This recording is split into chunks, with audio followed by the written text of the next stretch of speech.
शौहर बीवी से बोला, आपके साथ शादी करके मुझे एक फ़ायदा तो हुआ।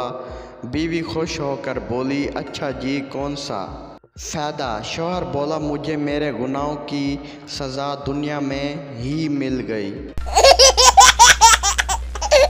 सरदार के घर में साल बाद बच्चा पैदा हुआ, लेकिन सरदार फिर भी खुश नहीं।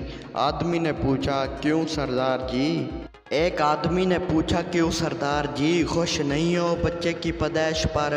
सरदार बोला, यार मेरा 1 साल बाद बच्चा पैदा हुआ, वो भी इतना सा।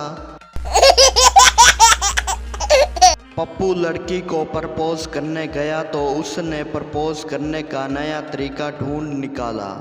पप्पू लड़की से, क्या तुम्हारे पास औजार है? लड़की हैरान होकर बोली, नहीं।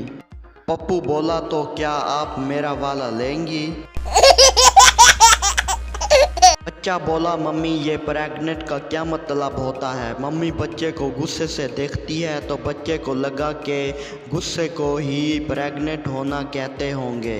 दूसरे दिन बच्चा स्कूल से आते वक्त लड़की के ऊपर गिर जाता है। लड़की की माँ अपनी बेटी को उठाते हुए बच्चे को डांटती है। बच्चा बोला, आंटी गिरा तो मैं आपकी बेटी पर हूँ और प्रेग्नेंट आप हो रही हैं। बच्चा, गलती हो जाती है, ऐसे बात बात पर आप प्रेग्नेंट होंगी तो कैसे काम चलेगा? बीवी शौहर से बोली, तुम शादी के बाद बहुत बदल गए हो। शौहर बोला, मैंने तो पहले ही बता दिया था कि मुझे शादीशुदा औरतों में कोई दिलचस्पी नहीं है।